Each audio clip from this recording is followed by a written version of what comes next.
11:15 de la noche, como les comentaba, después de la publicidad, iniciamos nuestra ronda de contertulios y valoración de la entrevista que nos ha concedido el vicepresidente de la Junta de Andalucía, Diego Valdera. A mi izquierda les presento a Mauro Ruiz, él es profesor titular de Economía. Para mí es un placer de verdad tenerlo aquí esta noche con nosotros. Muy buenas noches, profesor. Buenas noches a ti y a tu distinguida audiencia y esperemos estar a la altura de las circunstancias. Como siempre. Ildefonso Márquez, doctor en Sociología por la Universidad de Sevilla, además de profesor de Sociología General y de Educación. Muy buenas noches y bienvenido como primera vez de contertulio a La Lupa. Buenas noches, encantado Muchísimas de estar aquí con gracias vosotros. por estar aquí con nosotros. Bueno, pues ya experta donde las haya, también en medios de comunicación televisivo, se la están sorteando todas las cadenas de televisión importantes, regionales, nacionales, pero ella sabe que viene a su casa. Así que Isabel Morillo es la periodista nuestra, importante, destacada en la sección de Andalucía. Ella es la jefa de Andalucía del Correo. Así que saludos y muy buenas noches. Muy buenas noches, que exagerada eres. Anda, ya veo, no pongan 8, que está ahí, que no, que es nuestra. Bueno, y le tenemos que disculpar la ausencia de Juan Luis Manfredi. Lo teníamos anunciado, él venía en calidad de director del Máster de Comunicación Institucional y Política en la Universidad de Sevilla, pero le han dado una cena homenaje y ha sido imposible a última hora que se acercara, así que le deseamos que esté disfrutando de ese merecido homenaje que le están dando la gente que lo quiere. Y en su lugar tenemos a nuestra compañera Chantal de la Cruz ocupando ese puesto de honor. Muy buenas noches, Chantal. Muy buenas noches, Eli. Así que la hemos quitado del palomero para tenerla aquí sentada con nosotros. Lo primero que os pediría, y empezaría por deferencia con nuestra jefa de Andalucía, ¿cuál es la primera valoración que haríamos de la entrevista de más de una hora que nos ha concedido el vicepresidente? Pues mira, creo que es una entrevista en la que has conseguido que esté muy cómodo y se ha mostrado el Diego Valdera que de verdad puedes encontrarte en cualquier sitio al charlar con él, en las distancias cortas, un poco un hombre que cuando se aleja del tono de discurso institucional y político, pues así, un hombre cercano, sencillo, del pueblo, al que mucha gente le tacha que tiene muchas carencias en su formación, en su bagaje intelectual, pero creo que también en los gobiernos tiene que haber gente con este perfil y gente con los pies en la tierra y cercana a la realidad, ¿no? Y es verdad, es un hombre que sale de aquí y coge el coche y se va a Bollullo a dormir todos los días, y a esta hora estará ya camino de su casa porque no perdona ir a su casa a dormir, y Diego, el vicepresidente de la Junta, es así. Después de su entrevista, pues yo me quedaría con un titular, que es el que vamos a llevar mañana, además en el papel, y es un día en el que han salido los datos del paro, en el que Andalucía de nuevo no arroja un buen resultado. Además se rompen las previsiones que tenía el propio gobierno andaluz de que a partir de marzo iba a haber una tendencia positiva y íbamos a superar la barrera psicológica esta del 1.000.000 de parados. Parece que de momento no va a poder ser, y él ha lanzado una idea y un compromiso, que el gobierno de PSOE-IU tiene que irse con una cifra de paro más baja de la que tenía al llegar. Yo creo que realmente este es el gran reto que tiene ahora mismo el gobierno de coalición que gestiona Andalucía, y es que en una comunidad con 1,5 millones de parados tienen que empezar a notarse medidas efectivas contra la crisis, sobre todo contra el desempleo, ¿no? Y bueno, y después pues ya para los que nos gusta el tema de las leyes, el compromiso de las 28 leyes que tienen pendientes, ha anunciado que mañana va al Consejillo la ley de participación, que es una de las leyes junto a la de memoria democrática que tienen cartera y que serán relevantes, y bueno, creo que con esos dos mensajes me quedaría, aparte, bueno, pues de todo lo que ha hablado y ha valorado en términos generales, que da una idea muy fiel de lo que es él como persona, ¿no? Mauro. Pues sí, ha dado una idea muy fiel de lo que es él y, hombre, es de agradecer, ¿no? Felicitarte por la entrevista y agradecerle que venga a este medio televisivo. Pues indicar pues que, hombre, desde el punto de vista económico, pues ha dicho pues lo de siempre, mucha concertación, muchas leyes, pero y al final eso pues se reduce en ¿qué? Pues la idea de la izquierda, mayor peso del sector público, alejamiento del mercado.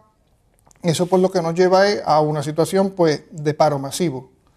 Vamos a hacer una ley, eso se llama sobrelegislación, unas legislaciones que luego son muy difíciles de cumplir, un déficit público que ahoga al sector privado totalmente y con lo cual no se puede crecer económicamente. No tiene un plan de desarrollo, claramente, aquí lo ha indicado. Su gran problema de Andalucía es la financiación. Es que no nos financian. Oiga, no nos financian, no. Por ejemplo, ha habido financiación para hacer una tontería. Por ejemplo, el Estadio Olímpico, ha habido financiación para hacer la Z, otra tontería. Claro, son gastos enormes. Problemas que tenemos en Andalucía en concreto, que no exportamos, no tenemos un plan de desarrollo. Por ejemplo, su pueblo, ¿no? ¿Cómo se desarrolla exactamente Bullo Esparra del Condado?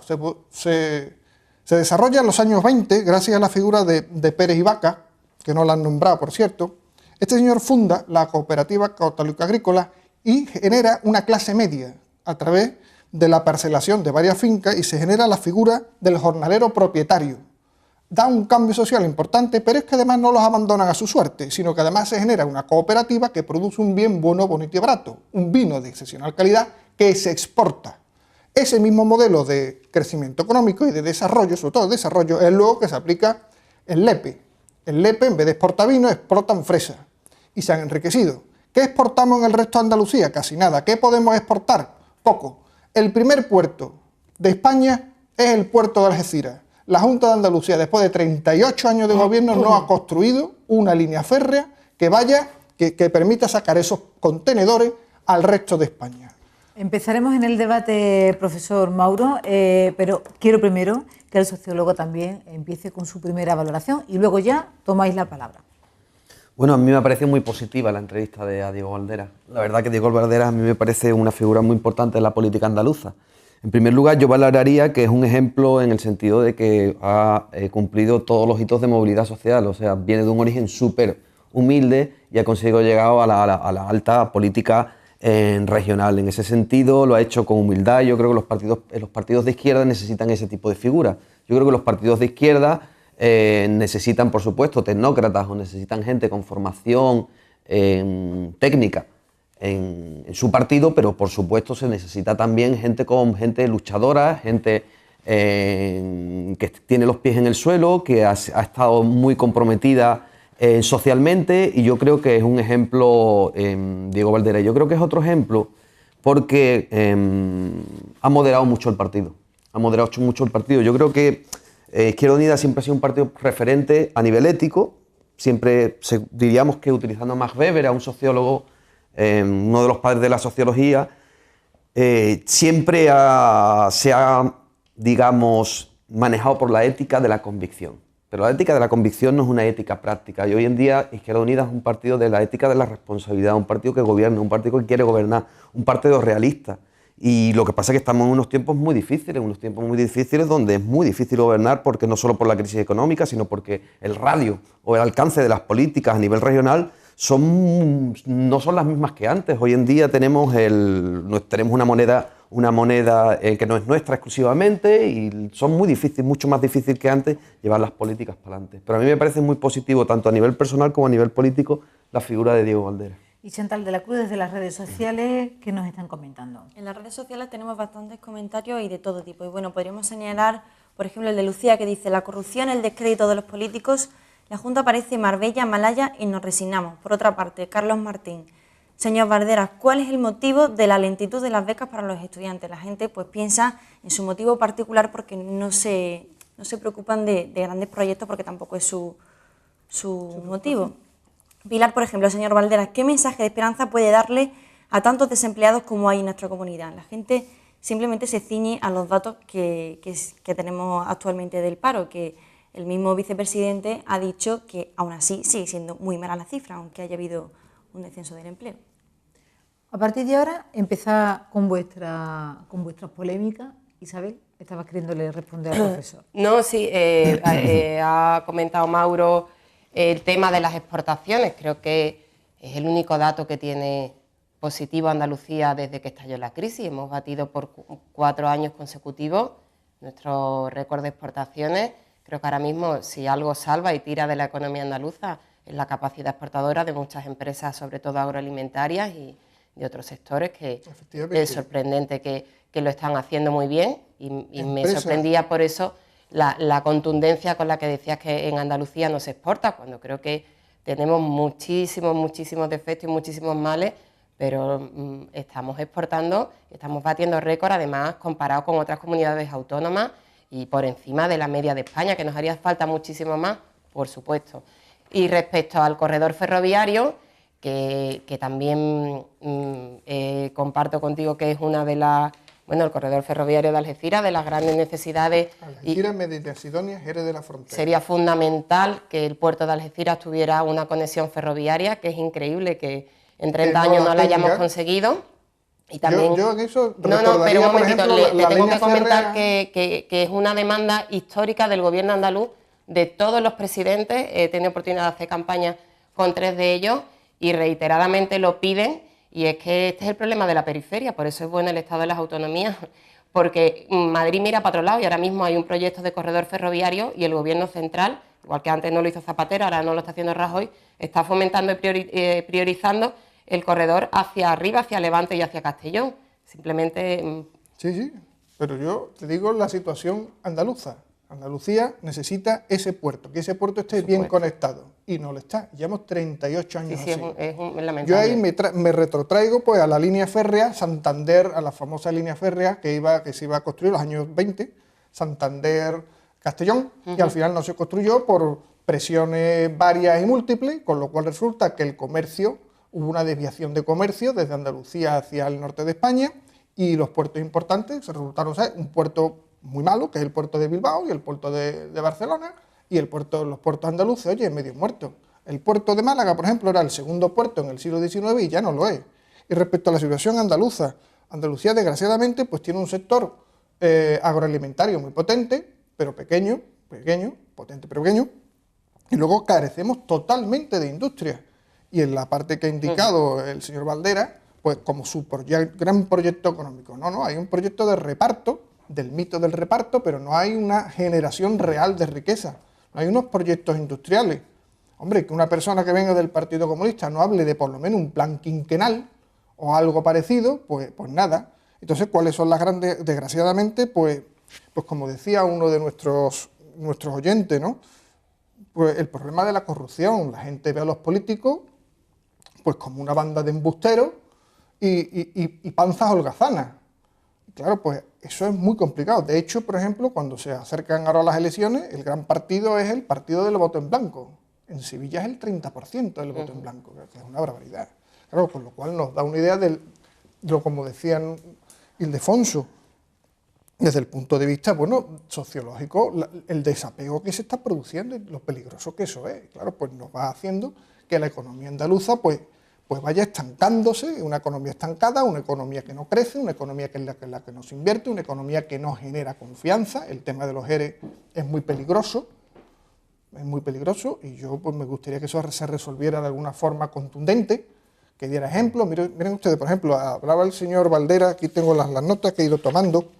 Sí, decía poco más o menos que un juicio que tarda más de 3 años en dar una solución, al final se convierte en algo con perjuicio. El juicio no, yo me refiero a la comisión, ¿no? A la comisión del Parlamento de Andalucía. Eso no acabó con dimisiones en bloque. Y claro, hombre, lo único que se ha hecho doña Susana Díaz... No acaba ni en Andalucía ni en ningún punto de España. No hay ninguno, pero doña Susana Díaz, por ejemplo, ha hecho una cosa positiva, que ha renovado todos han sido renovados. O sea, allí ha cogido la consejería encargada del tema y lo ha puesto todos en la calle. O sea, que eso ha habido un avance, y eso, pues, desgraciadamente no se le ha dado la publicidad suficiente a ese punto. De que se están tomando algunas medidas, pero tiene que haber medidas drásticas. Y que los culpables se vean pronto, porque si no... Lo que tiene que haber es que concluya una instrucción judicial que lleva abierta efectivamente 3 años, que haya un juicio, que el caso se separe en piezas, como acaba de decir el fiscal, la Fiscalía Anticorrupción y a respaldo del Fiscal General del Estado, que se depure responsabilidades en cada área de todos los delitos que parecen que se ha cometido, que los aforados vayan al Supremo y no se enjuicien a los expresidentes de la Junta señalándolos sin pruebas de cargo y sin atribuirles delitos. Hay 1.500 millones que faltan, ¿eh? Bueno, hay un fondo, si vamos a hablar de los ERE, por supuesto, es un delito lamentable. Hay un fondo, una partida presupuestaria de 1.500 millones que la jueza sostiene que se han repartido de forma irregular, ¿vale?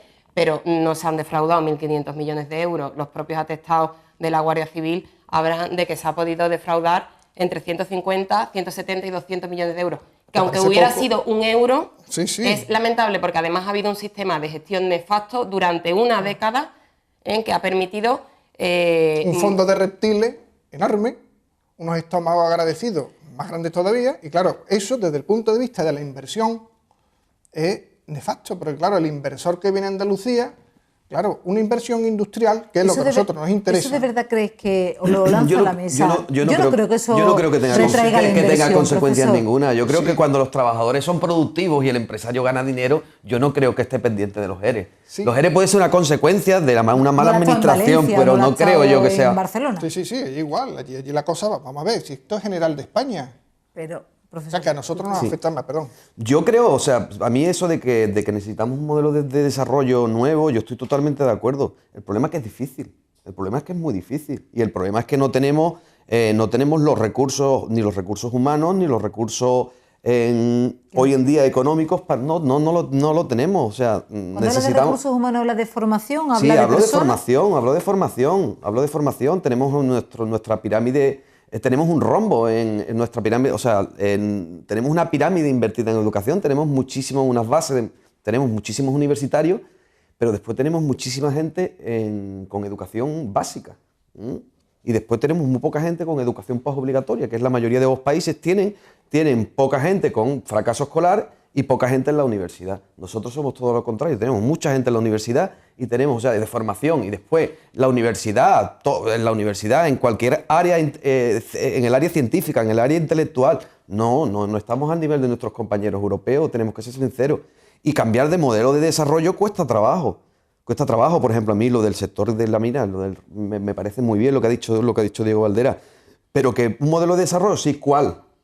¿Cuál es el modelo de desarrollo? Porque, por ejemplo, si es cuestión de que el Estado no participe, eso sería muy sencillo. Hay países donde el Estado participa en la economía, en Suecia participa el Estado, en Noruega participa el Estado, en Finlandia participa el Estado, hay un 31% de trabajadores que trabajan para el Estado y son países que marchan muy bien. Vamos, son países que tienen una dinámica, vamos, muy superior a incluso los países del centro de Europa. ¿Y hacia dónde tiramos? Esa es la gran pregunta. ¿Hacia dónde tiramos? Estoy de acuerdo contigo que la izquierda siempre se encarga de repartir, pero claro, es que hay cifras que nos sorprenden. Cuando tú ves, por ejemplo, cómo ha sido afectada en España, cómo ha afectado la crisis a las clases populares, ves que la han afectado muchísimo, más que en ningún país de Europa. Y cuando tú ves cómo ha afectado a las clases pudientes, no le ha afectado prácticamente nada. En consecuencia, se ha abierto una brecha brutal. Yo estoy preocupado, yo creo que la socialdemocracia, o en este caso la izquierda, o como se quiera llamar, en el partido donde milita Diego Valderas, tiene que preocuparse por crear un modelo de desarrollo. ¿Habéis visto creíble a Diego Valderas dentro de su formato, de lo que ha estado comentando? ¿Creíble en qué sentido? ¿Creíble? Te pregunto, ¿te has creído lo que nos ha dicho? Hombre, ha dicho una serie de datos pues que no ha ido a la cifra. Por ejemplo, dice, un dato por ejemplo que ha dado, ha descendido la deuda con los ayuntamientos, pero no ha dicho en qué ayuntamiento. A ver, deme usted la lista de los ayuntamientos a los que se le ha dado dinero y a los que no se le ha dado dinero y cuánto. Esa lista no ha salido publicada. Eso de verdad le interesa a la gente. El que nos está viendo ahora mismo en su casa a esta hora, lo que le interesa es, ¿la pinza de PSOE e Izquierda Unida está significando algo positivo para Andalucía? ¿Se van a llegar a tener políticas sociales que de verdad los beneficiarios seamos nosotros? ¿La corrupción está siendo un hombre coherente entre lo que piensa, lo que está diciendo y lo que está haciendo? Os lo pregunto un poco como valoración, que es de lo que se trata. Las políticas sociales, olvídate. Yo creo que Izquierda Unida, al estar sentada en el gobierno con el PSOE, sobre todo Diego Valderas, que es vicepresidente del gobierno andaluz, tiene un problema con el caso de los ERE. Claro que lo tiene, porque es un caso de corrupción muy grave que incomoda mucho a los socios de gobierno, porque al final existe la teoría o la posibilidad de que acaben todos en el mismo saco y digan, como acusa el PP permanentemente en cada intervención parlamentaria, es que ustedes están tapando la corrupción, es que ustedes están ayudando a que el PSOE no dé explicaciones, Y sinceramente creo que es una acusación injusta, porque en el Parlamento se celebró una comisión de investigación por donde pasaron todos los presidentes, consejeros, incluso ministros, donde se dieron muchísimas explicaciones, donde se les pudo preguntar de todo, y los diputados de Izquierda Unida, sobre todo la diputada Alba Doblas y el señor José Antonio Castro, fueron muy duros incluso con los socialistas, y donde al final no se llegó a nada porque hubo un voto en contra de las conclusiones finales del PSOE, porque no le interesaba que se señalara a Viera y a otros señores que siguen en sus puestos, y del PP, porque sorprendentemente pensó que no se señalaba dónde se tenía que se señalar, que era a Chávez y a Griñán, sino que se quedaban en los consejeros de empleo y que ellos querían llegar más arriba. Y ese voto en contra de PSOE y de PP fue lo que motivó que las conclusiones de Izquierda Unida, que de verdad que os animo a leerla porque es un retrato fiel, creo, de lo que fueron 10 años de desmanes en la Junta con los ERE, no llegaran a ninguna parte. Entonces creo que sí, que Izquierda Unida se está comiendo, entre comillas, el marrón de los ERE porque está sentado en un gobierno con el PSOE y tiene complicado explicar su situación, pero sí que es beligerante con la corrupción y sí que muchas veces pone al PSOE en aprietos, por lo menos en la dinámica parlamentaria yo, desde fuera, lo veo así. Pero dimisiones no se ven. Y luego otro detalle... Pero dimisiones en que, Mauro, aquí ha habido un presidente de la Junta que se ha ido y ha dejado el puesto... ¿Y el dinero dónde está? Pues eso es lo que nos gustaría a los andaluces, que se recuperara el dinero, ¿no? Y los que hasta estaban, el último céntimo y los que que se haya estaban encargados defraudado. de eso, ¿dónde están? Claro, eso es lo que al ciudadano medio, pues claro, dice, bueno, ¿y con mi dinero qué se hace? Claro, con lo cual vamos a una política, otra vez volvemos al 30% de gente que no vota. Luego otro detalle de las políticas sociales. Mucha ley de políticas sociales, pero que la gente se olvide de hecho que no hay financiación para eso. Por ejemplo, nuestro caso bien conocido, la Universidad de Sevilla, todavía le debe dinero la Junta de Andalucía, que le debe 200 millones de euros, que la universidad está agotada financieramente, que es que no, vamos a ver, es que cualquier día le cortan la electricidad a la universidad, pero vamos, la Universidad de Sevilla, la Universidad de Cádiz, la Universidad en Madrid. Ya lo hacen en Madrid. Que te lo cortan. Sí, en Madrid lo hacen. Por impago. Y aquí exactamente igual, o sea que muchos decís, vamos a pagar, pero... Chantal de la Cruz, ponnos los pies en la tierra. ¿Qué dice la gente en la calle? Bueno, la gente dice muchas cosas. Vamos a recordar sobre todo que pueden comentar lo que quieran por Twitter y también por la página de Facebook y el teléfono que tenemos de producción, 618 27 91 94. Pilar nos traslada un comentario muy directo. Tertulianos, no seáis tan educadamente suaves, se echa de menos algo más de caña, que hay mucha gente en paro y no lo soluciona. Ese es el pulso que tiene la calle actualmente. Pilar nos comenta desde Jaén. Tenemos otro comentario de aquí de Sevilla. Teresa Benítez nos dice: está muy bien que haya políticos buenos, sencillos y cercanos, pero lo que la Junta realmente necesita son gestores y técnicos de fondos públicos que sepan plantear buenos planes de desarrollo. La gente lo analiza y la conclusión es esa. Y también Teresa nos dice: es increíble que con 1,5 millones de parados en Andalucía la Junta no sea capaz de gastar los más de miles de millones de fondos europeos que tiene para usar en políticas de empleo y en formación. Ese último comentario, la verdad, es que yo creo que es una de las claves, la falta de ejecución de muchas partidas presupuestarias. Hoy hemos tenido un dato a última hora, el gobierno andaluz ha cumplido el déficit. Nosotros nos han impuesto un objetivo de déficit que significa que teníamos que recortar el gasto público y no podíamos traspasar un objetivo del 1,58%, creo que era. Hemos cumplido, nos han puesto unos deberes y hemos ahorrado, hemos recortado. Entonces hoy el gobierno ha dado los datos.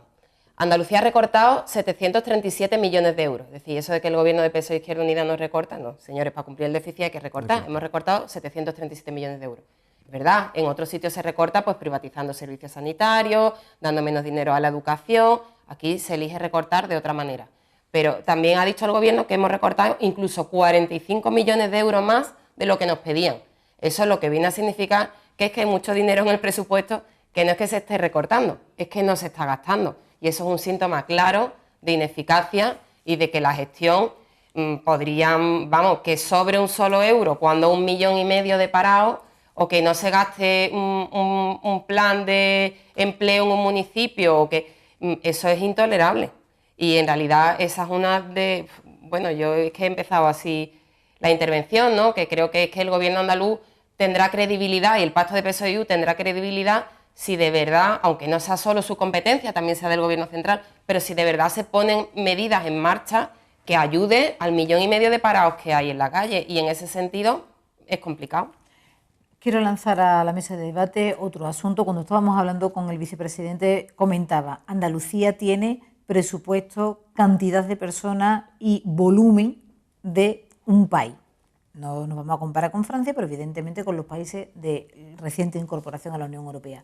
Y sin embargo nos están faltando gestores que sean capaces de verdad de dar un vuelco a la situación generada. La pregunta es, ¿ustedes creéis que de cara a 5 o 6 años, todo el mundo estaba planteando el horizonte del 2020, pero el 2020 son 6 años por delante, con Europa poniendo muchos fondos encima de la mesa? ¿Andalucía nos vamos a tener que quedar con el punto de ser la comunidad subsidiada? ¿Tenemos que seguir? Vamos a ver, Andalucía desgraciadamente no genera riqueza. No tenemos un producto bueno y bonito y barato que vender al exterior.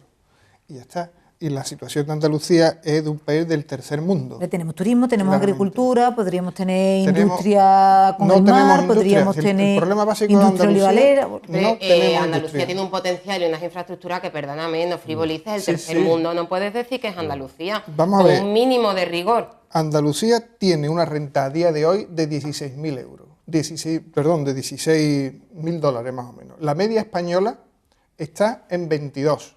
Y ahora el País Vasco tiene 30. El doble que El Andalucía, doble. por renta per cápita. El doble por renta. Pero Es decir, que aquí Andalucía, las cosas de no se verdad, estarán haciendo de bien. verdad, Mauro, que Pero piensa que 16.000 euros Andalucía no- es el tercer mundo. 16.000 Perdona, dólares 16.000 dólares no es una renta tercermundista, es la renta que puede tener Chile, ¿no? Que es un ejemplo de democracia, es un ejemplo de desarrollo económico en Latinoamérica, o es la renta que puede tener Uruguay, que es otro ejemplo. O sea, un tercer mundo es Uganda, que está de ahora de moda. Yo no me comparo con Marruecos. Bueno, donde pero son 1.600 euros. No, pero hay que compararse. Andalucía Claro. es la periferia, es la periferia de la periferia. La A ver, periferia de la periferia. La o sea, periferia de la periferia, que tiene un Marruecos puerto está aquí que se al llama lado. Algeciras, sí. que resulta que impacto económico sobre el resto de España no tiene. Por ejemplo, el caso de Sevilla. ¿Cuántos puestos se están perdiendo en Sevilla por no dragar el río? Sí, pero ese siempre es el modelo, el cambio de desarrollo sí, de modelo no. es el ladrillo y el ladrillo y el No, no, ladrillo. el ladrillo Siempre que hay no. otro Todo modelo vale. es el ladrillo. No, ladrillo no, yo te digo dragar Industria, el río. o sea, industria, por ejemplo, industria, por La esto. industrialización de Sevilla. Por ejemplo, el modelo de Blas Infante, ¿cuál era? ¿Por qué Blas Infante decía, oiga, yo en España esto es incómodo? ¿Por qué lo decía? Porque los aranceles hacían que no se podía ni exportar ni importar de Andalucía. Málaga se estaba quedando literalmente empobrecida. Los altos hornos de Málaga acabaron arrasados. ¿Por qué? Por el sistema arancelario. Y claro, Blas Infante decía, oiga, a mí esto no me pasa. Y tenía los ejemplos, curiosamente, Blas Infante era en Isla Cristina, cuando él era notario, claro, tenía primero el ejemplo de Bullo del Condado, que ya estaba la cooperativa aquella en marcha, y luego tenía los ejemplos muy buenos de las minas de Río Tinto, y claro, y del vino de Jerez. Y claro, él decía, oiga, España nos roba. Pero lo que España no. pasa es que es verdad que Literal. Andalucía tiene que crear tejido industrial que Tiene no que tiene crear y es uno de tejido nuestros industrial. grandes Y la Junta de déficits. Andalucía, desgraciadamente, con sus políticas de sobrelegislación, de sobreintervencionismo y como decía el señor Valdera, que esto aquí, que es el proyecto de la izquierda, la gran concertación. La gran concertación es el modelo de Mussolini. Partido, sindicato, patronal, venga, el sindicato vertical otra vez, y lejos del mercado. Para darle otra vuelta a la mesa, ¿nos haría falta ese eje vertebrador de Andalucía de verdad como algo unitario y no con esa guerra de guerrillas entre Sevilla, Málaga, Granada, Córdoba, Almería? ¿Hace falta, profesor? ¿Qué está Es que asintiendo? eso es provinciano. Pero eso existe. Eso existe, claro que existe, pero que es totalmente provinciano. O sea, uno de los factores principales de desarrollo de un país es la movilidad geográfica. Y aquí parece que la movilidad geográfica muchas veces es una traición, ¿no? Porque estamos totalmente, digamos que incorporamos los valores provincianos de nuestra ciudad y queremos vivir en nuestra ciudad toda la vida. Y si no hay empleo dentro de nuestra ciudad, no nos movemos, no. Hay que moverse donde haya empleo. No nos tenemos que ir a Finlandia, por supuesto, como decía aquí el representante de la COE, pero yo creo que la movilidad geográfica es bueno y yo creo que hay mucho provincianismo en Andalucía. Y yo diría que en España, vamos, tampoco, en toda España. Sí, eso es un caso cierto. El problema de la movilidad geográfica es un tema, pero vamos, la movilidad geográfica ahora nos devolvemos, por ejemplo, el problema de la vivienda. Claro, es que si tú te vas a vivir en un sitio no hay alquiler de vivienda.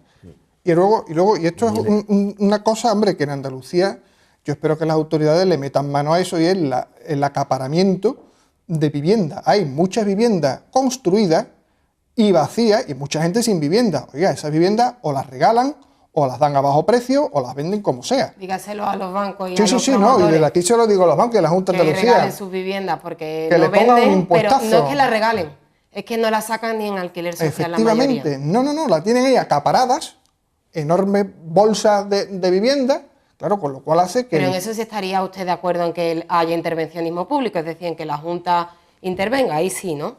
En la economía no, pero en el mercado inmobiliario... A ver, ahí lo que se está creando es un monopolio.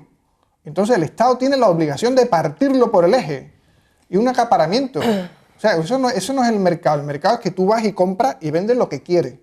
Y entras en el mercado y sales del mercado. Lo que no puede ser es que un señor coge y diga, no, y esto todo para mí. Ojo, y además lo ha adquirido de una manera un tanto fraudulenta. Porque claro, el tema de los bancos habría que ver hasta qué punto la posesión de esos bancos es cierta, porque esos bancos han sido intervenidos, han sido saneados. Perdón, los bancos no, las cajas de ahorro. Las cajas de ahorro. Porque a los bancos no les ha pasado absolutamente nada. Y claro, resulta que esas propiedades están ahí en manos de los... Entonces, bueno, yo es que me pierdo ya entonces con lo de la vivienda, que quería yo introducir un tema que tengo aquí como el proyecto político más... No, me refiero a que el desarrollo económico no es cuestión de una cosa. O sea, cuando tú tienes una tasa de paro de un 35%, no es que te hayas equivocado en una, no, sino es una, es otra, son 35 años de bono, 38 años. Uno de los proyectos fundamentales para Izquierda Unida que ha asumido el PSOE, que está ahora mismo en estudio en el Parlamento y que insisten en que va a salir en esta legislatura, que no sé si será verdad o no, es la aprobación de la banca pública, de un instituto de crédito andaluz, que es una demanda histórica de Izquierda Unida. Sí. Ellos creen que este instrumento, esta banca pública, va a solucionar muchos problemas de asfixia financiera, va a permitir poner en marcha muchos negocios porque la banca privada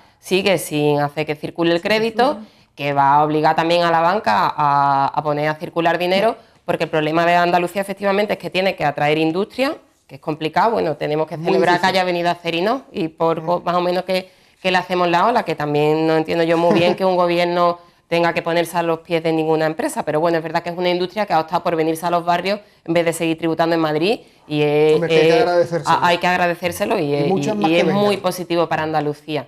Pero bueno, claro, ellos insisten en que la banca pública va a ser fundamental. No sé qué pensáis de... La banca pública, vamos a ver, la banca pública, sea la banca que se cree, se tiene que adaptar a las normas de Basilea III, con lo cual pues será un banco más con las necesidades normales. Dicho de otra forma, eso de sobreinvertir o lo que hicieron el riesgo, la asunción de riesgo, por ejemplo, lo que ocurrió con la banca esta de Castilla-La Mancha, donde el 70% del riesgo estaba concentrado en el aeropuerto de Guadalajara, claro, cosas de esas ya imposible. De hecho, es una de las causas por la cual se ha recreado el sistema bancario europeo entero. Es decir, que el gobierno andaluz puede crear un banco, indudablemente que puede crearlo, pero se va a tener siempre que adaptar a ese tipo de normas, si no, nunca le darán la licencia. Con lo cual, ¿a quién le van a dar los créditos? ¿Cuándo le van a dar los créditos? ¿Cómo se van a dar esos créditos? ¿Quién va a gestionar eso? Claro, nos podemos encontrar con las cajas de ahorro segunda parte. Claro, a eso habrá siempre. Luego, ¿quiénes serán los accionistas? Yo estoy a favor siempre yo estoy a favor de la banca pública y sobre todo en periodos de crisis. Yo creo que es un buen paraguas aunque también hay que decir que creamos la banca pública porque el Banco Central Europeo no hace sus deberes. Si pusieran un impuesto a los depósitos, el dinero estaría circulando con muchísima más facilidad y no lo está haciendo. Ahora bien, yo creo que efectivamente que el problema que hay es que, a ver cómo lo podría explicar, el problema es que hay un problema de partitocracia. Y en este sentido sí critico tanto al PSOE como critico al PP. O sea, es que estamos poniendo en organismos públicos a personas que tienen una formación política y no una formación técnica. Y para ciertos puestos hace falta tener una formación técnica. Igual que he dicho lo de Diego Valderas, que me parece excelente, ahora tengo que decir también lo contrario. Hay ciertas áreas donde no tienen que estar los políticos porque no saben. Los políticos saben de otras cosas. De vender un mensaje, ¿entiendes? De cierto. Entonces, calle, por ejemplo, pero... las cajas de ahorro no debería de haber habido nunca políticos, en la banca pública no debería de haberlos, y después, por ejemplo, yo creo que cuando no se sabe lo que uno tiene que invertir, y si uno no tiene un modelo de desarrollo, lo que tendría que empezar es aumentar la financiación en I+D. Y eso no se está haciendo en España. Es muy difícil competir con los investigadores internacionales con la financiación que tenemos. Es casi imposible. Somos casi incapaces. No nos pagan los congresos internacionales, no tenemos ayuda de ningún tipo. Entonces, cuando realmente había dinero, aprovechamos mucho la situación, pero esto va a suponer un decalaje, un retraso de muchos años, el hecho de que nos corten el I+D. Nos quedan 10 minutos de tertulia. Chantal de la Cruz, ¿introduce alguna otra valoración de las redes sociales? Le traslado lo que el quinto tertuliano de este debate ha visto, que ha sido la entrevista que se le ha hecho al vicepresidente de la Junta. Lucía dice: lo de los ERE no es un marrón, es un robo a todos. A mí ya me da igual el color del partido político, que sea honrado por lo menos y no un ladrón. Lucía nos ve desde Jaén. Pedro en Málaga dice: no me creo a Valderas ni a nadie del gobierno andaluz que no asumen responsabilidades en el caso de los ERE. Lo que se transmite en las redes es indignación. La gente no está al tanto de posturas mucho más a gran escala. Está en su caso en particular porque ha sido un robo en concreto a todos los ciudadanos. Sí, a todos. Estamos preguntando, Mauro, una de las partes que a mí me han parecido más fundamentales también cuando lo hemos abordado, el tema de la crisis de los sindicatos y cómo de alguna forma la calle entiende también que la parte más conservadora de la sociedad ha capitalizado en su beneficio esa crisis de los sindicatos, en los que también está planeando la sombra de la sospecha. Visto desde este lado, da mucho miedo plantearnos que empresarios, políticos, sindicatos, todo el mundo mete la mano y mientras tanto más carga impositiva. Eso es muy indignante y menos capacidad social, de tener una presencia social digna como consumidores. Lógicamente, si no suben los impuestos, cuanto más dinero te quitan, menos libertad tienes, con lo cual el ciudadano tiene menos capacidad de poder autoorganizarse. O sea, la bandera del Partido Popular, la sociedad civil se va derruyendo con los impuestos altos. Y luego, por otro lado, lo que ha indicado muy bien visto Ildefonso, el problema de la partitocracia. Claro, dentro de la partitocracia también están los sindicatos, todos a repartirse la tarta. Con lo cual, la noble labor del sindicato, la defensa del trabajador, la defensa del abuso, que se da sistemáticamente en muchos lugares. Claro, la capacidad, esa capacidad moral del sindicato, la capacidad moral weberiana de un sindicato de poder decir, oiga, que este trabajador le están fastidiando. Entonces, el empresario le dice, oiga, pues usted en la UGT, cuando despidió a la UGT, lo despidió con una mano de tres detrás delante, y ahora han hecho un ERE y los han dejado un poquito tiesos. Y las cuentas del sindicato son esta y aquella. ¿Y usted cuánto dinero recibe todos los años?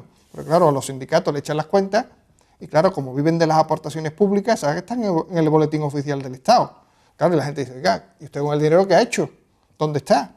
Claro, con lo cual mucha gente dice, bueno, vaya país que tenemos, ¿no? Claro, 35% de paro. Hombre, yo creo que la crisis de los sindicatos es una crisis de debilidad institucional como consecuencia de que es muy difícil manejar las situaciones de los trabajadores con un desempleo tan grande. Cuando hay un desempleo tan grande, digamos que el fin del sindicato se pervierte, porque el fin del sindicato es mantener el sueldo de los trabajadores. Pero cuando se ve que hay un ejército de reserva, como decía Marx, de personas que necesitan trabajar, pues es imposible mantener una coherencia dentro del sindicato, quitando aparte que pues, posiblemente en los sindicatos haya corruptos o haya habido muchos corruptos en los últimos años. Pero yo creo que los sindicatos lo tienen muy difícil, pero yo creo que es mejor un sindicato malo que no tener sindicato.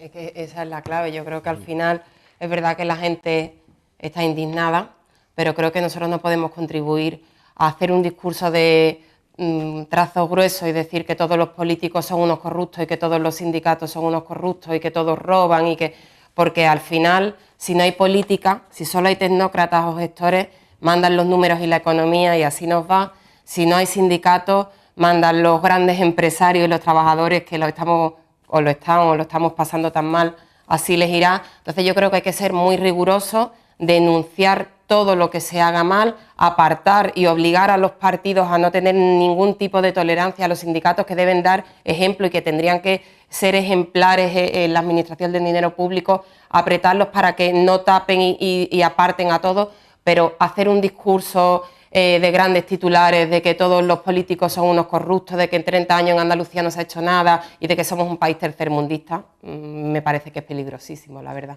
Chantal de la Cruz, nos quedan 6 minutos para llegar a las 12 de la noche, tenemos que despedir. ¿Algún comentario de la red para cerrar? Bueno, vamos a cerrar con el de Luis Federico, que nos dice que los políticos deberían dedicarse a crear un entorno favorable en el que las empresas y las personas puedan desarrollar sus proyectos y fomentar la innovación y la investigación desde la escuela para cambiar así el modelo productivo. Así se despide Luis Federico y nosotros nos vemos con las redes el miércoles que viene. Mauro Ruiz, para concluir. Pues... Yo sé que te has quedado con ganas de decir muchas más cosas, soy consciente, bueno, ya te invitaremos. Bueno, el tema de yo concluir simplemente, hombre, que Andalucía pues tiene futuro, tiene esperanza y tiene posibilidad de salir adelante, pero tenemos que cambiar el modelo, indudablemente. No podemos seguir con este modelo socialista de gastar, gastar, gastar, gastar, sin tener un resultado, un retorno importante ahí. Perfecto. El modelo del gasto ha sido un modelo español, no ha sido un modelo socialista, es un modelo que se ha practicado también en Valencia, que se ha practicado en otras muchas comunidades. Pero yo estoy de acuerdo que lo que tenemos que hacer es, primero, intentar crear un modelo de desarrollo, porque sin creación de riqueza no vamos a tener reparto. Yo creo que esa es la gran crítica que se le podría hacer a Izquierda Unida. Tenemos que tener un modelo de desarrollo y cuando tengamos un modelo de desarrollo tendremos un modelo de reparto. Y yo creo que, como ha dicho mi compañera, yo creo que tenemos infraestructura y tenemos una serie de potencialidades que podríamos aprovechar para el futuro. Está claro que el paro no se va a reducir de la noche a la mañana. Compañera, ¿qué destacarás mañana en tu crónica o en el periódico de lo que se ha dicho, al margen de lo que lleves comentado del paro? No, pues eso, nosotros hemos hecho sobre todo especial hincapié en el compromiso, lo que ha dicho Valderas, que el gobierno que se vaya cuando acabe la legislatura tiene que dejar menos parados de los que encontró cuando llegó. Y no es ninguna tontería, es que esa es la clave, es que en Andalucía hay 1,5 millones de parados y es que los datos del paro cada vez que salen, lejos de darnos un respiro, nos dan un disgusto. Y Andalucía tiene que, efectivamente, lo hemos dicho aquí, tiene que reinventarse, tiene que potenciar otros sectores productivos, estamos volviendo a la construcción sostenible, entre comillas, a la minería, pero creo que lo ha dicho muy bien Ildefonso, que hay mucho que invertir en I+D, que hay que conectar y fomentar el mundo de la universidad con la empresa y que tenemos muchos retos, pero sí que estoy convencida de que Andalucía es una tierra con un potencial y con un capital humano brutal que hay que aprovechar y hay que tener políticos a la altura que le sepan sacar todo lo que tiene que ofrecer. Bueno, pues esta lupa, este programa, se va la semana que viene hasta Elegido. ¿Por qué? Porque una de nuestras líneas editoriales es mostrar que hay posibilidades de generar riqueza, de vertebrar Andalucía desde Huelva hasta Almería. Y vamos a poner nuestra lupa en el sector del plástico, que es uno de los sectores que están generando riqueza también en nuestra tierra. Así que hasta allí nos desplazaremos para conocer por dentro a Plastimer y ver a través de esa empresa cómo se está generando riquezas y puestos de trabajo en toda Andalucía. Como recordatorio os comento, mañana viernes de 8 a 9 de la noche tendremos un especial de Montellano. Estamos apostando por... mañana es jueves, ya que estamos casi a jueves, pues no mañana, ya dentro de nada, de unas horas. De 9 a 10 de la noche estaremos con Montellano porque hemos querido darle también cabida a los pueblos, a esos desarrollos que se están generando con agroturismo en zonas rurales. Viernes, Banda de las Cigarreras. Yo les voy diciendo todo lo que se me está ocurriendo porque esta casa está que se sale. Un concierto en exclusivo que se ha grabado aquí en el Cortijo de Morera Vallejo, así que Banda de las Cigarreras el viernes. Y el domingo, pregón en directo. Y es que no sé si están haciendo cuenta, pero este domingo es previo al Domingo de Ramos. Nosotros, mientras tanto, seguiremos trabajando y trabajando y trabajando. Me despido de todos ustedes dando las gracias por haber estado compartiendo este día aquí con nosotros y me gustaría no despedirnos sin tener unas palabras de mención al Día Mundial del Autismo. Se ha hecho un vídeo promocional desde el Ayuntamiento de Sevilla y las asociaciones que están pues reclamando esa dignificación de estas personas pues que se están visibilizando cada vez más en nuestra sociedad, porque esta sociedad tiene que tener cabida para todo. Desde la lupa también le queremos hacer ese homenaje, poniéndole como banda sonora Happy de Pharrell Williams, que yo creo que puede ser un himno a que, a pesar de que estamos en tiempos de crisis, la felicidad es posible. Que sean felices. Hasta mañana. Súbete a mi...